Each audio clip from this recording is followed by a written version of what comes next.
ongoing developments regarding Operation Sindoor.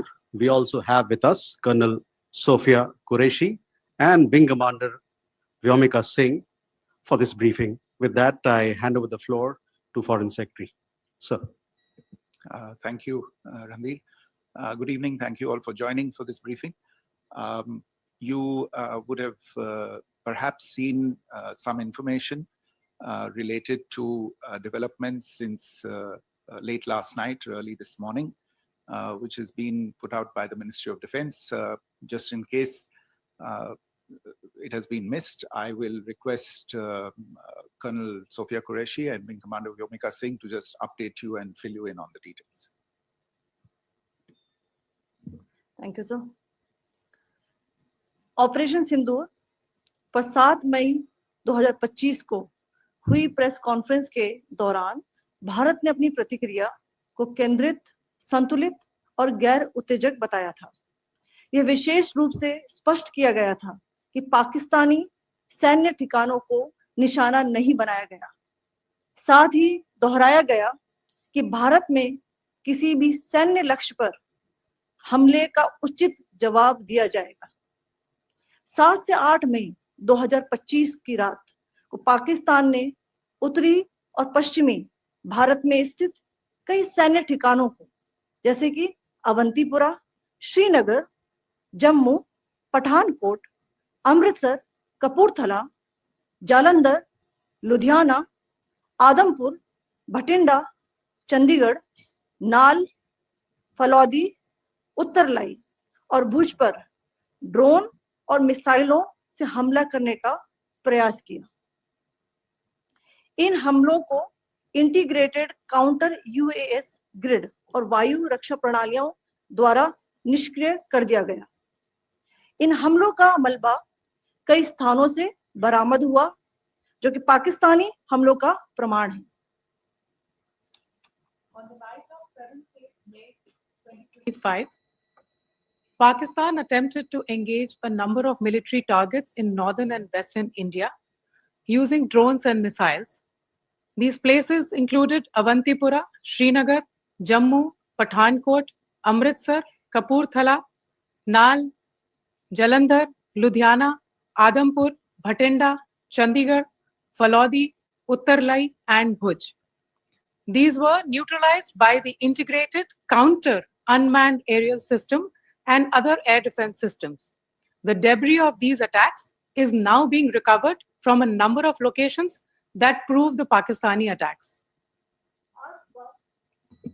आज सुबह भारतीय सशस्त्र बलों ने पाकिस्तान के कई स्थानों पर वायु रक्षा रडार और प्रणालियों को निशाना बनाया।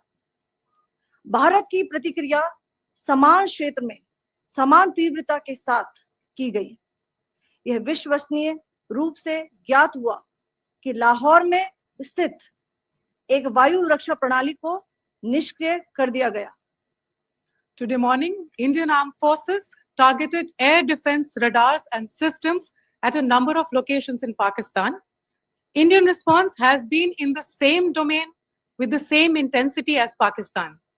It has been reliably learned that an air defense system at Lahore has been neutralized.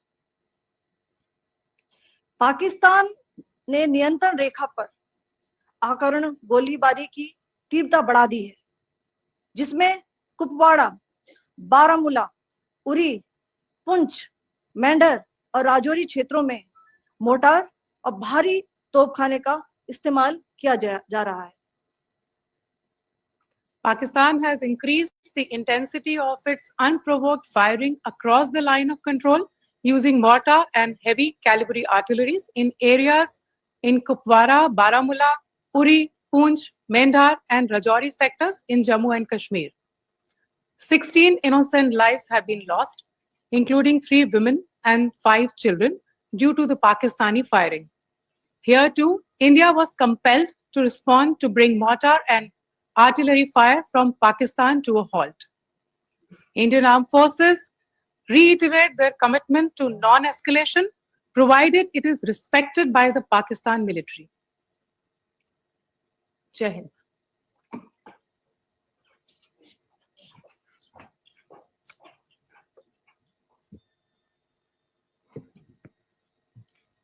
Thank you. Friends, this is, as I said, further to the briefing that was provided yesterday and some of the updates that have been just provided by Colonel Qureshi and Wing Commander Singh. I thought that we would just put some of the aspects related to the events that started on 22nd April with the barbaric terror attack in Pahalgam into further context, because there is a certain amount of commentary that has happened with regard to the events since then. And more than the commentary, there has been a lot of disinformation that has been directed at us from across the border. So a few things that I would like you to keep in mind. First of all, there is mention on all sides of escalation. I think the first point that you have to keep in mind is the attack of 22nd April in Pahalgam is the original escalation. ये जो सिलसिला है जो हम देख रहे हैं आज की घटनाओं को लेके, ये 22 अप्रैल के पहलगाम के हमले से शुरू हुआ है. एस्केलेशन वहां पे हुआ है और उस एस्केलेशन का जवाब भारतीय सेना ने, भारतीय फौज ने कल अपने एक्शन से दिया है. Secondly, I want to invite your attention to the involvement of the group calling itself the Resistance Front in these attacks. I pointed this out yesterday that this is a group that is a known front for the well-known Pakistan-based terrorist organization, Lashkar-e-Taiba. The group has been reported earlier. I mentioned to you about the Indian authorities providing information to the UN 1267 Sanctions Monitoring Committee. In fact, we are going to be meeting with the team again very soon, and we will be providing an update to the information that we have provided earlier. But what is interesting, दिलचस्प बात यह है कि संयुक्त राष्ट्र की सुरक्षा समिति में जब पहलगाम के हमले को लेके एक प्रेस वक्तव्य जारी करने की बात चल रही थी, तो आप सोचिए किस देश ने टीआरएफ का, द रेजिस्टेंस फ्रंट का उसमें मेंशन किया जाना, उसको अपोज किया, पाकिस्तान ने. This was after the fact that the TRF claimed responsibility for this attack not once but twice, within a few hours after the incident on the 22nd of April, and then again on the morning of 23rd April. And it is perhaps only after the full gravity of the incident was realized by its masters and handlers across the border that it was managed to back off from this claim. Obviously, that retraction doesn't convince anybody. तीसरी चीज जो मैं आपसे कहना चाह रहा था, और कर्नल कुरैशी और विंग कमांडर सिंह ने कल भी बड़े स्पष्ट शब्दों में और आज भी आपसे ये बात साझा की है. जो भारतीय रिस्पॉन्स है वो नॉन एस्केलेटरी है, प्रिसाइज है, सटीक है, मेजर्ड है और कंसिडर्ड है. Our intention has not been to escalate matters. We are only responding to the original escalation, as I said, and our response has been targeted, precise, controlled and measured. Only military, no military targets have been selected. Only terrorist infrastructure in Pakistan has been hit.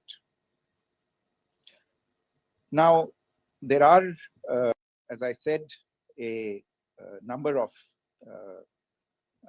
issues that have been raised in commentaries, and there's a lot of, as I said, unfounded disinformation and fabrication that has come from across the border. And I would just like to use this opportunity to set the record straight on some of these issues. The first of these is Pakistan trying to wash its hands off any and all involvement with terrorism. I think the Pakistani information minister said there are no terrorists in Pakistan. And I think he was challenged on that in the television program that he was appearing on. But even if I partially repeat myself from yesterday, I think Pakistan's reputation as the epicenter of global terrorism is rooted in a number of instances where concrete evidence is available, not just to India, but to governments and authorities and agencies around the world. There are several terrorist attacks around the world where Pakistani fingerprints have been found. I don't need to belabor the point with regard to this audience about where Osama bin Laden was found and who called him a martyr. Pakistan has also for decades pursued cross-border terrorism into India with impunity. And as I said yesterday also, in order to deliberately mislead the international community, they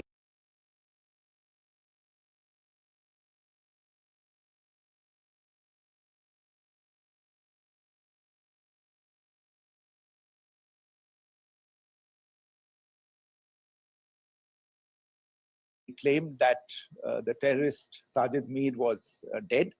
They came under pressure, and Sajid Mir was then brought back to life, arrested, and is now apparently in Pakistani custody.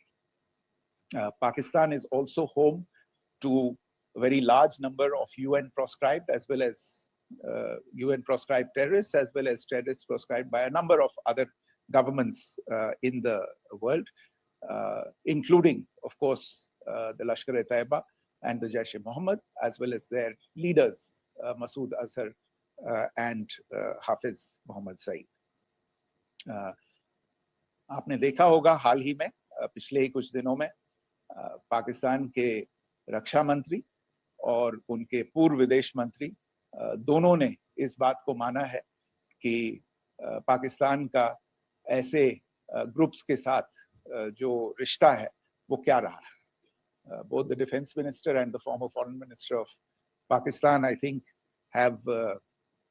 they've done a more eloquent job of this than I could ever do in terms of describing their country's implication in international terrorism and their involvement in housing these kinds of groups.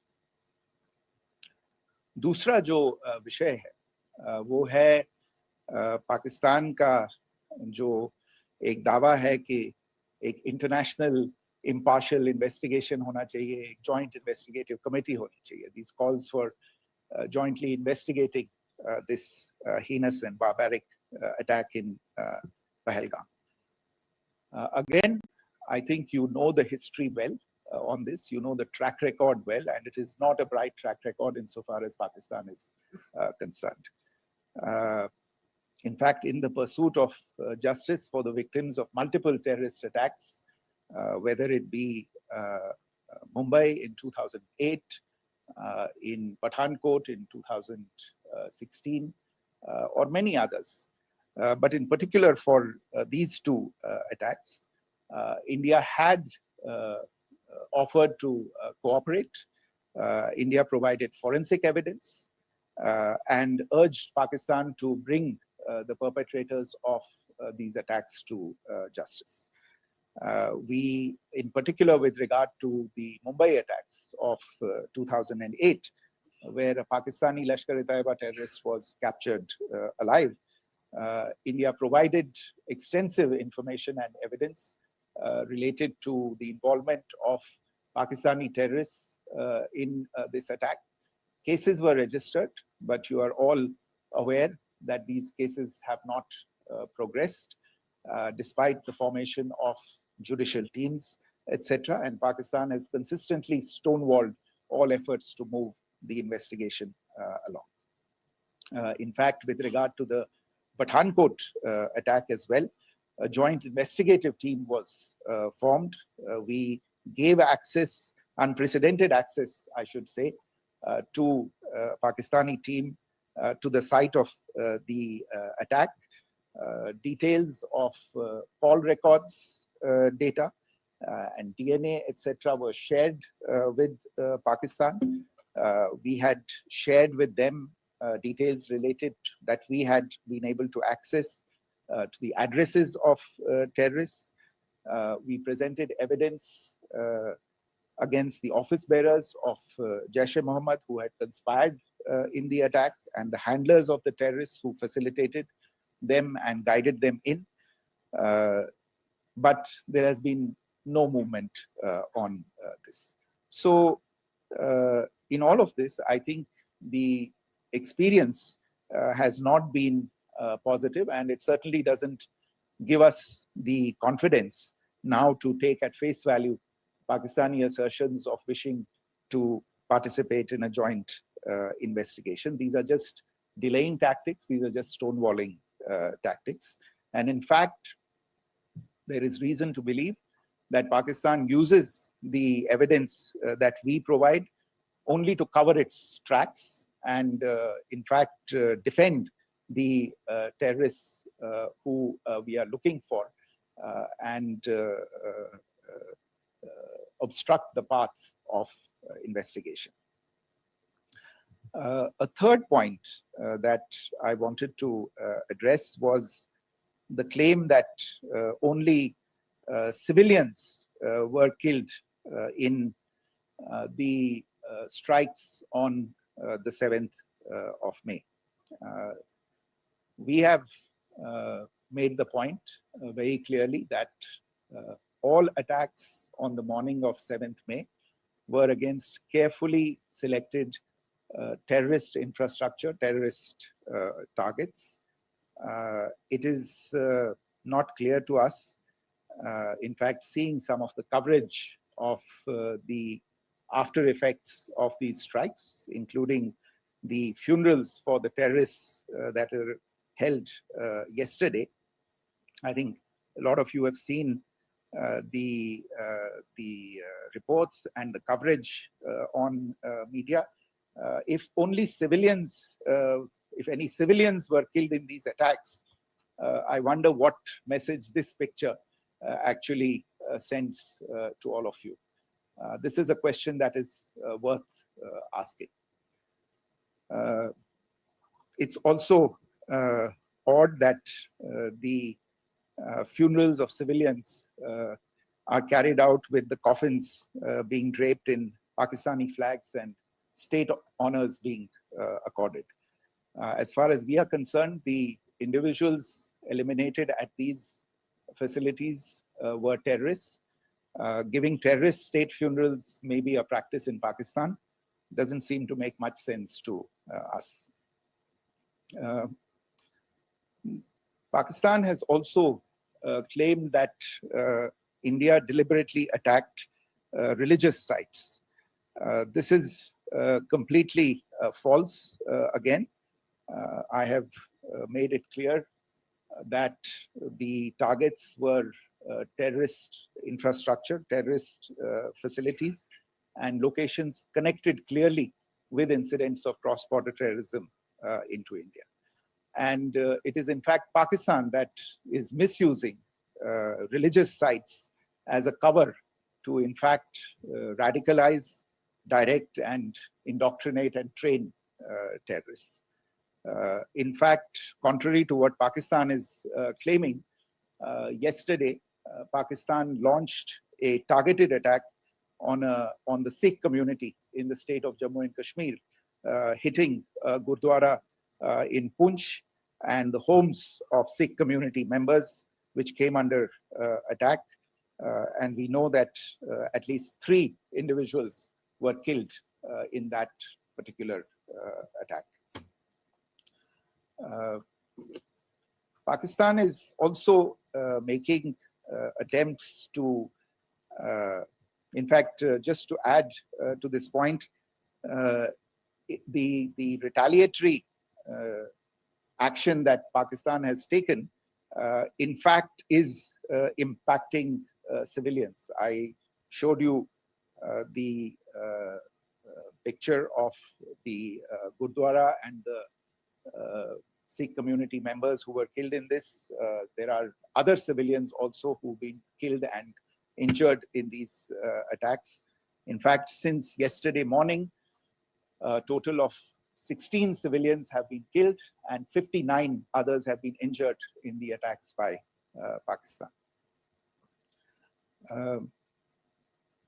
Not only this, Pakistan is also making attempts as part of its disinformation campaign to paint our action with regard to cross-border terrorism through the communal angle.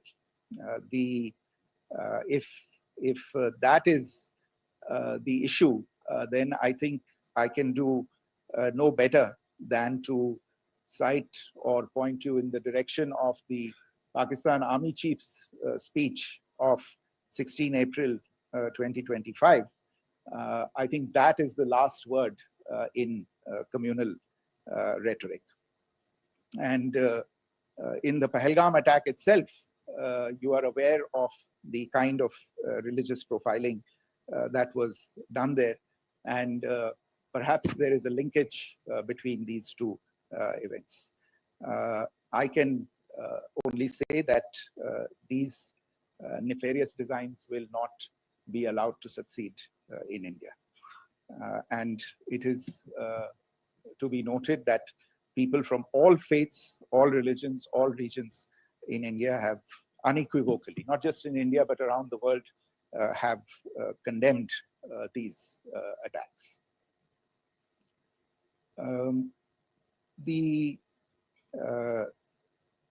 Pakistani claims of now responding to India's strikes of the 7th of May. As I said right at the outset, it is India which is responding. The original escalation was by Pakistan on the 22nd of April. We are the ones who are responding to that escalation with the action that was taken yesterday morning. And again, I would like to emphasize that the action was restrained. It was directed towards non-civilian, non-military targets and confined to terrorist camps. And again, as we have been saying since yesterday, any further action by Pakistan, some of which we are seeing today, is nothing but escalation by Pakistan now, once again, and will be responded to and is being responded to appropriately. One point that I wanted to also address was the allegations to the targeting of a dam, the Neelam Jhelum project in Pakistan-occupied Kashmir. I want to say that this is an absolute and complete fabrication and a blatant lie. India has targeted only and only terrorist infrastructure, and the details of that terrorist infrastructure, together with the locations, were shared with you yesterday by Colonel Qureshi and Wing Commander Singh. I should note that if this kind of a claim is a pretext for targeting Indian infrastructure of a similar nature, Pakistan will be entirely responsible for the consequences that will undoubtedly follow. Finally, I want to address some issues that have been raised related to the Indus Waters Treaty and the disinformation that has been raised in regard to that as well. The fact is that there have been fundamental changes in the circumstances in which the Indus Waters Treaty was concluded, and they call for a reassessment of the obligations under the treaty. Over the last year and a half to 2 years, India has been in communication with the government of Pakistan. We've sent several notices to them requesting for negotiations to discuss modification of the treaty. India has for 6+ decades now honored the treaty, even during periods when Pakistan imposed multiple wars on us, and even when relations were adversarial. Pakistan is the one that has been acting in violation of the treaty, deliberately creating legal roadblocks in India exercising its legitimate rights on the Western rivers. Any projects that India sought to build on the Eastern rivers, and even on the Western rivers, which we are allowed to by the treaty, were always challenged by Pakistan, thereby hampering our rights to utilize our legitimate waters under the treaty. In fact, if you see the preamble of the treaty itself states that the treaty was concluded in a spirit of goodwill and friendship. Mark those words, concluded in a spirit of goodwill and friendship. ये भारत का धैर्य और भारत की सहनशीलता है जो 65 साल से हम इतनी प्रोवोकेशन के बावजूद इस ट्रीटी को निभा रहे हैं. However, as has been made clear earlier as well, Pakistan has not responded to our requests to enter into negotiations for a reassessment of the obligations under the treaty. A number of conditions have changed. This is a treaty that was based on the engineering techniques of the 50s and the 60s. We are living through the first quarter of the 21st century. Technological changes and technological advancements have to be taken into account. There are demographic changes.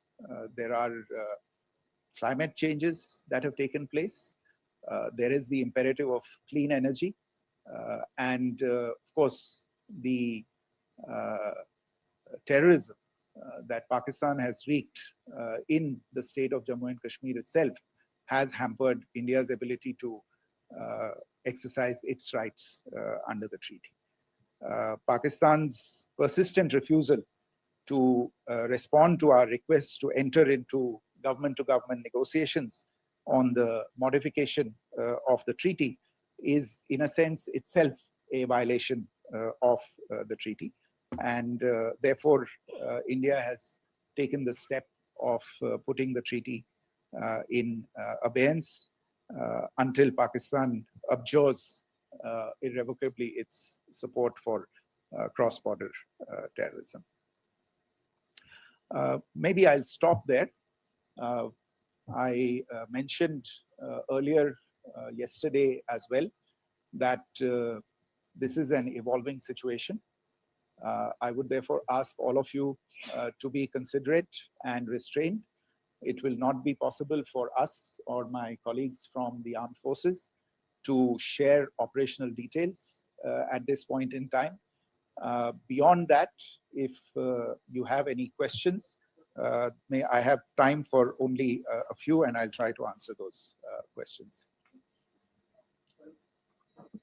Okay, I give the floor to Rishabh. On Secretary, good evening. This is Rishabh from Times Now. I just wanted to understand, as per the press release that has been released earlier today, it says that we have successfully hit at the air defense of Lahore. Does it give our forces a better chances if in case of further escalation? And are there other air defense places as well at strategic location that were targeted? Rishabh, you are violating the first rule that I set out at the end of my remarks.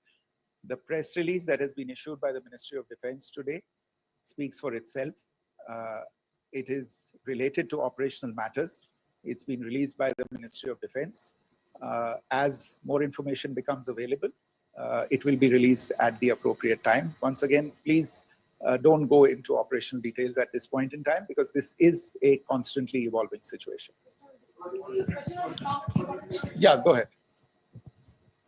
Foreign Secretary Smita Sharma, just wanted to ask, the Pakistani Minister Ishaq Dar in an interview has claimed that the national security advisors of India and Pakistan have spoken to each other. If you could confirm or deny, and is complete severance of diplomatic ties with Pakistan also on the table? I have no information with regard to contacts between the two national security advisors. Insofar as diplomatic relations are concerned, you've seen the steps that were announced in response to the following the meeting of the Cabinet Committee on Security on the 23rd of April. There are no further steps that are under consideration at this moment in time. Here, go ahead.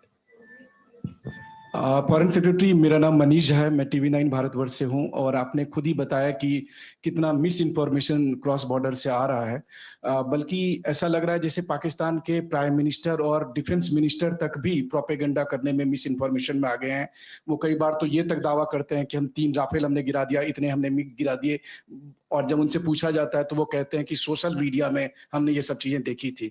तो अगर आधिकारिक तौर पर अगर आप कुछ कह सकें इस पर, ताकि उन्हें भी समझ में आए कि इस तरह के प्रोपेगेंडा नहीं चलने वाला है। देखिए, जब सही समय होगा तो आधिकारिक तौर पे इसके बारे में सूचना मिल जाएगी, लेकिन जो आपका प्रश्न है कि प्रधानमंत्री और उप प्रधानमंत्री और विदेश मंत्री, उनके रक्षा मंत्री इस तरह की बातें कर रहे हैं, तो इसमें अचरज की कोई बात नहीं है। आखिरकार ये एक देश है जिसने अपना इसका जन्म लेते ही झूठ शुरू हो गया था। 1947 में जब पाकिस्तानी फौज ने जम्मू कश्मीर पे दावा बोला तो उन्होंने किसी ऐसे वैसे व्यक्ति से नहीं, संयुक्त राष्ट्र से झूठ बोला कि हमारा कोई लेना देना नहीं है इससे, ये लोग जो गए हैं वो तो कबायली हैं। वो तो जब हमारी फौज वहां पे पहुंची और यूएन के लोग, संयुक्त राष्ट्र के लोग खुद वहां पे पहुंचे, उन्होंने देखा कि वहां तो पाकिस्तानी फौज घुसपैठ करके आ गई है, उसके बाद पाकिस्तान को मुंह की देखनी पड़ी और उनको मानना पड़ा कि हाँ, उनकी फौज वहां पे कुछ समय से पड़ी हुई है। तो ये जो यात्रा है एक तरह से 75 साल पहले शुरू हो चुकी है, तो I am not surprised that this kind of disinformation is being indulged in. Yeah, Siddhant. So Siddhant from Beyond. Sir, we have seen a lot of negative comments coming from the Pakistani military of escalation. If tomorrow there is an escalation, there are strikes, we know one attempt has been thwarted, what will be the Indian response to those attempts of creating more escalation? Because it is looking like it's going towards more escalation. And my second question is, are any other world powers, essentially the P5 countries, the West Asian countries, reaching out to de-escalate the current situation? Look, on escalation, we've already made our stance clear. I mean, there are two basic points. First of all, it is Pakistan that escalated on the 22nd of April. We are only responding to that escalation. And then what we have said yesterday and what my colleagues have said today, that now if there is an attempt at further escalation by Pakistan, it will be responded to in an appropriate domain. And therefore, the choice is entirely that of Pakistan to make. As to your second question, I don't think I can do better than to point you in the direction of the statements that are being made from practically every chancellery in the world and the sentiment that they are carrying. That sentiment essentially, and for the major portion, is support for the government of India in the context of the condemnation of the terrorist attack in Pahalgam on the 22nd of April. There is wide recognition of the government of India's right to respond to these attacks in self-defense, and of course, a desire to ensure that there is not further escalation. I think these statements speak for themselves. Yeah. Sir, this is Mosami from India Today. Now, in the all-party meeting, we have learned that the defense minister has said that, in the Operation Sindoor, almost 100 terrorists were killed. Would we have any details about what is the number like, and also about if there were any big faces, masterminds, terrorist masterminds who were in fact killed? There is also a report that Masood Azhar's family's 10 members have been killed, and Rauf Asghar, who was actually the mastermind of Pulwama, he's also been badly, severely injured. I don't have information at this point in time to share with you on these issues. But as I said, I think, there is so much information out there on television, in the news media, in social media, that it sometimes looks like a long time has passed since this. Please understand that slightly over 36 hours only have passed since this operation was undertaken. Let's have some patience. Information will come out. It will be shared in due time. Shruti. Thank you, Foreign Secretary. Shruti Ranjan from Bloomberg. Sir, could you give us any understanding whether India has moved the IMF or the World Bank to kind of, sensitize them about the the bailout that Pakistan has, and the kind of stuff that the Pakistan government is doing? Look, we have an executive director at the IMF. Tomorrow there is a meeting of the board of the IMF, and I'm sure that our executive director will put forward India's position. The decisions of the board are a different matter. The process through which they are made. But I think the case with regard to Pakistan should be self-evident to those people who generously open their pockets to bail out this country. And since you are from Bloomberg, I think you would have the data on how many IMF bailout programs have been, very good, thank you, have been sanctioned in the space of the last 3 decades. And I think you would also have an idea of how many of those programs have actually reached successful conclusion. Probably not many. So I think this is a decision that board members have to take by looking deep within themselves and looking at the facts. So we can, one last question, sir. Yeah. One last question. Foreign Secretary, I'm Siddhant from CNN News 18. I would like to know, since it's an opportunity to speak to you, I would like to know the response coming from United States since last 3 weeks. Saudi Arabia, Qatar. In fact, Prime Minister Modi spoke to Qatar before the strikes that evening. Perhaps how do you read the support coming from these countries? Perhaps traditionally they were seen on the other side. This time around, their statements are strong worded. In fact, India-Saudi joint statement also had a very strong condemnation, strong worded condemnation. United States at all level have condemned the attack and have extended support. In fact, Saudi Deputy Foreign Minister is in India. He just met EMS Jaishankar. Also, if you could shed some light about on his visit, his meeting with EMS Jaishankar. In fact, we have also been told that he met Prime Minister Modi. Thank you. Look, all the countries that you named and many others, we have been in touch with them. The Prime Minister has spoken to a large number of world leaders. A large number of world leaders have called him, as have called the External Affairs Minister. As we speak, there are conversations going on today as well with world leaders. And your assessment or conclusion of the general tenor of these messages is very much on point. And I think this is a recognition of the fact, firstly, of the barbaric nature, the unprecedented nature and character and features of the attack in Pahalgam, and a recognition of India's right to respond to this. And also a recognition of the fact that in responding, we have been nothing but responsible and have done so in a restrained, in a measured, and in a non-escalatory manner. I think that counts for something. People have taken that into account, and that is what is explaining the kinds of reactions that we are seeing. And we appreciate the sentiments and the statements that have been made by the vast majority of world leaders. Yes, the Saudi Minister of State for Foreign Affairs is in Delhi. He had a meeting with the External Affairs Minister earlier today. I don't have further details at this moment, but if there are details, the ministry will share them at some point with you. Thank you. I think that's all we have time for today. We'll join you again soon. Thank you all. Thank you.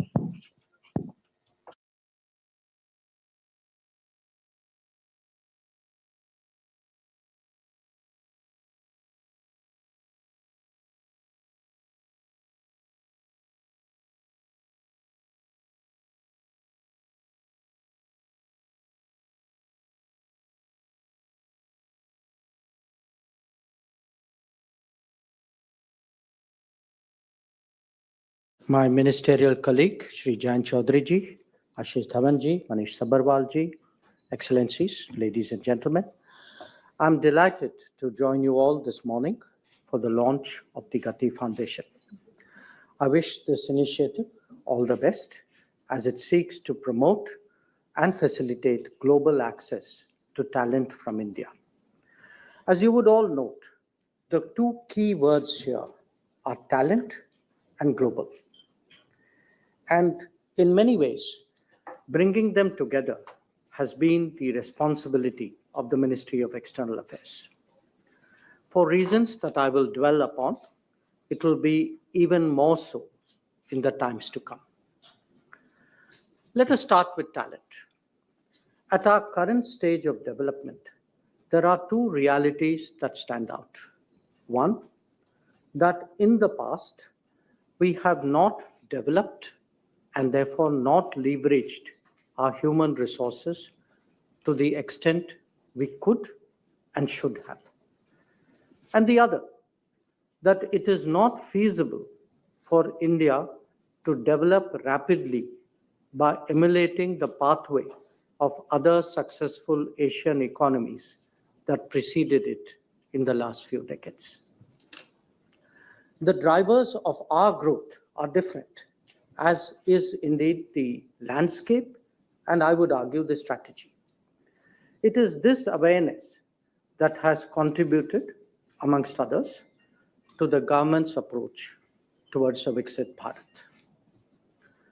Now, all of us are familiar with a wide range of initiatives and programs that have targeted the socio-economic welfare domain in the last decade. They start with child and maternal health, immunization, school admission and retention, access to electricity, piped water and roads, and move on to nutrition, to housing, to health coverage, and to support for entrepreneurships at different scales. These are supplemented by making it easier to do business, by improving the ease of living, by building a modern, accessible, and affordable infrastructure, expanding skills and education capacity, and promoting make, design, innovate, and research in India. I sum it up in this manner because typically we are used to looking at each of these aspects in their particular silos. But if you consider the cumulative impact of all these developments, it is clear that we have now entered a cycle of sustainable talent creation on a major scale in this country. The issue then arises as to how that talent is nurtured, how it is expanded, deployed, and upgraded. Much of that obviously has to happen at home.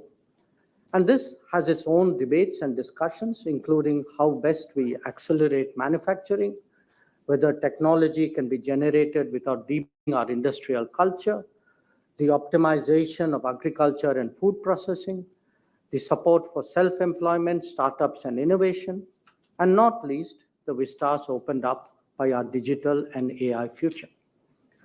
Now, in all of that, the world can and does play a role. Foreign investment, collaboration, and trade are some of the noteworthy dimensions. Outsourcing, understandably, also got its fair share of attention. More recently, there is, I would say, greater interest in the growth of global capability centers, GCCs, in India that take the quality of economic activity to a much higher level. However, While recognizing the value of all these endeavors, it is necessary that we also pay greater attention to opportunities beyond our borders. And the reason for that is the emergence of the global workplace with a global workforce. These are phenomena spurred by sharp demographic changes, demands of new technologies and their diffusion, compatibilities in culture and work ethos, as well as the premium put on trust and resilience in many fields.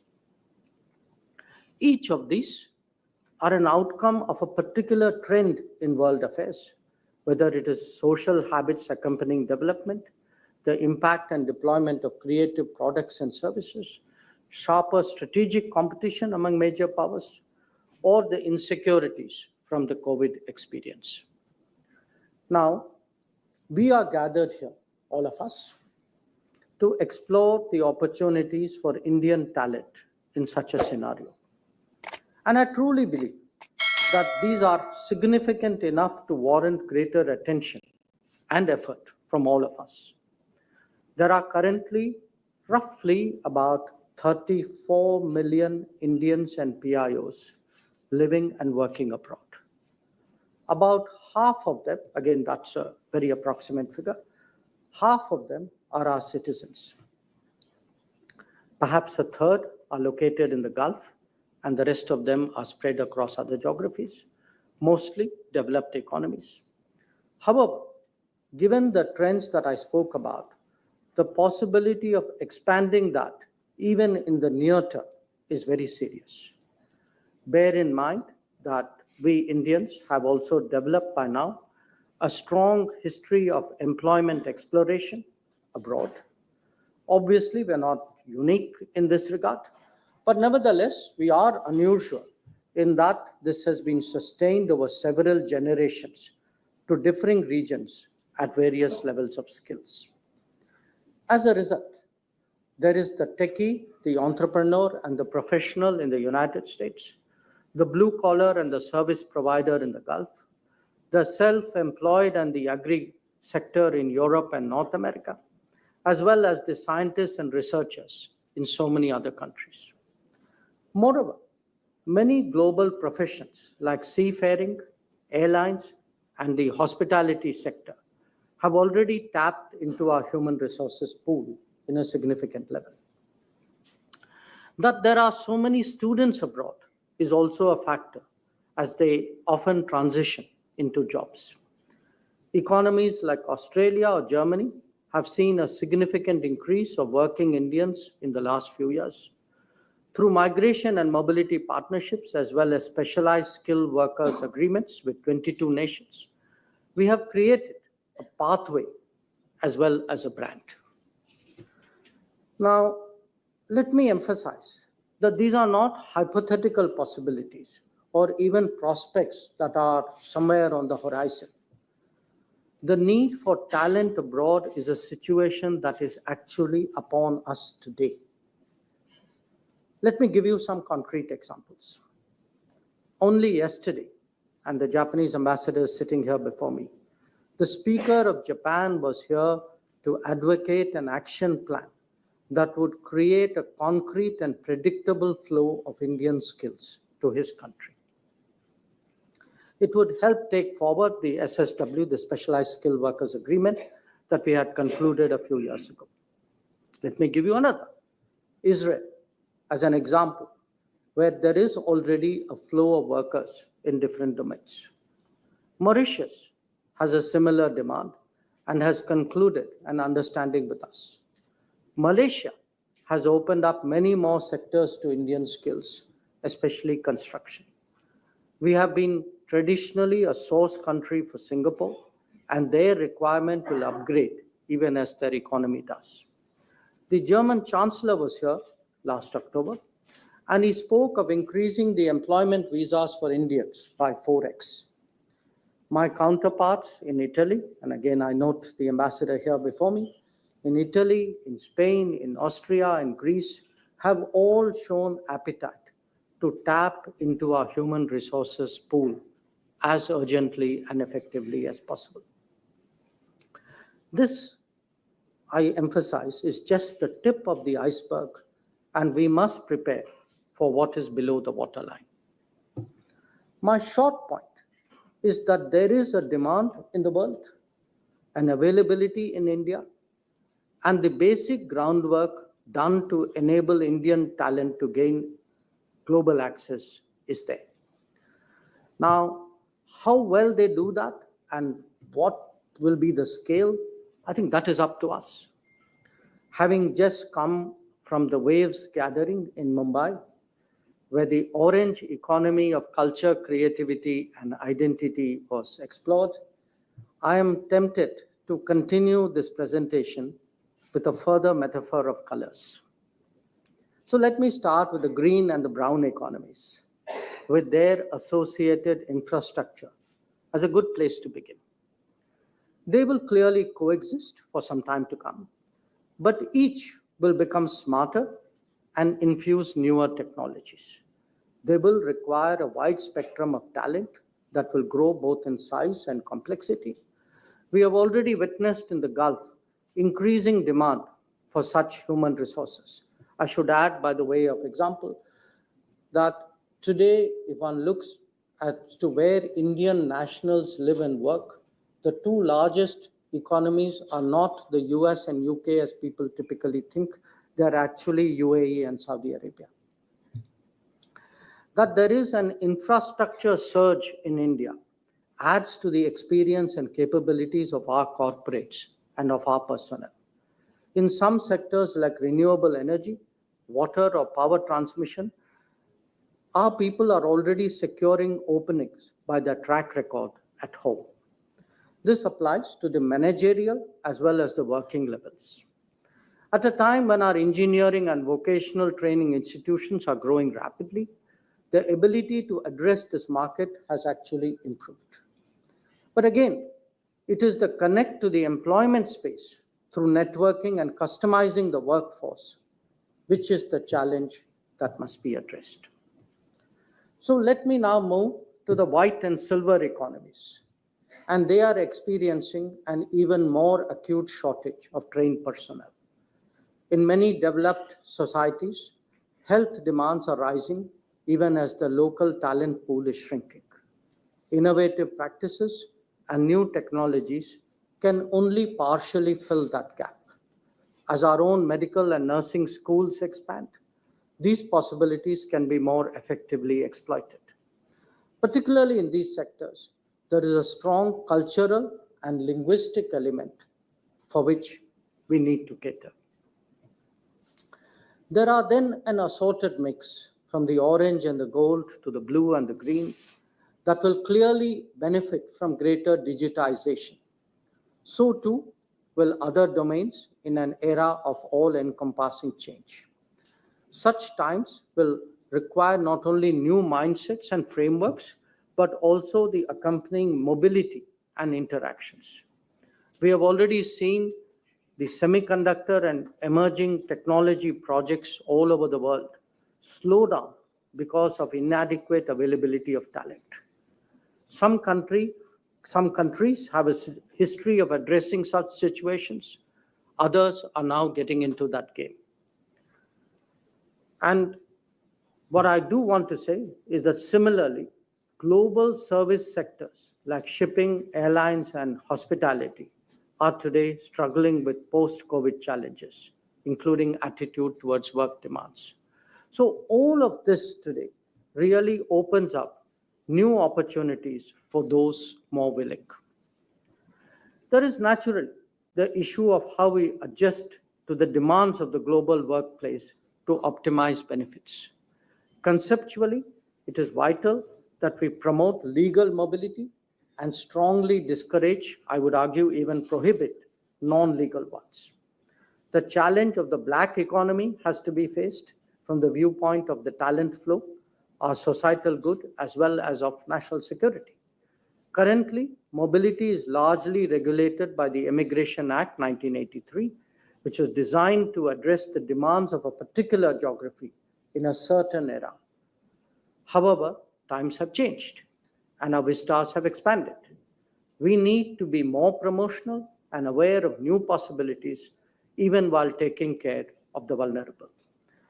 This issue is currently being examined by the government.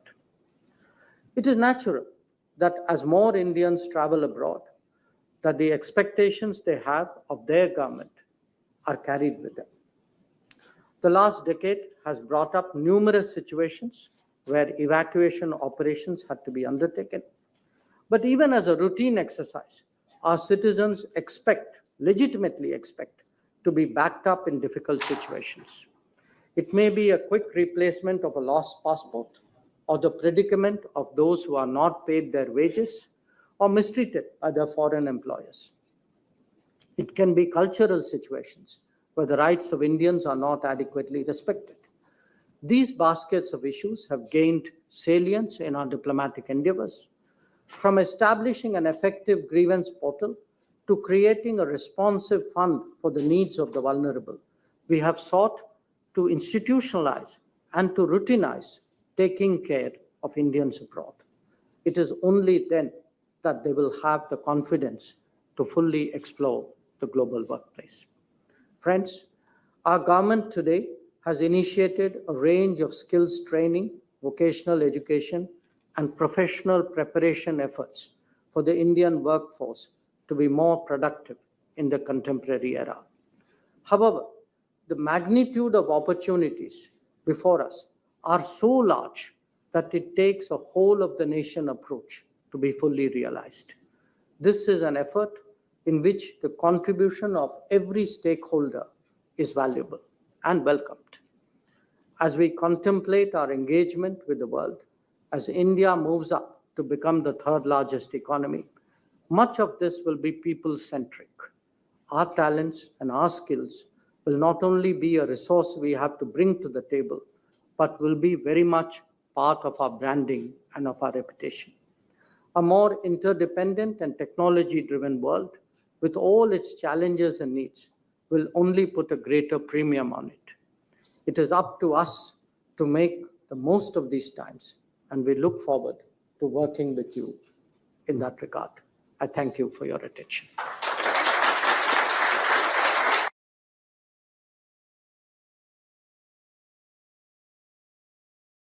कल्याण पेश कर रहे हैं 4 level assurance certificate. आप जो गहने खरीदेंगे उनमें stone, wax, glass enamel, thread वगैरह अगर हो तो उनके वेट को स्पष्ट करते हुए ये एश्योरेंस। इंडिया में पहली बार कल्याण ज्वेलर्स का 4 लेवल एश्योरेंस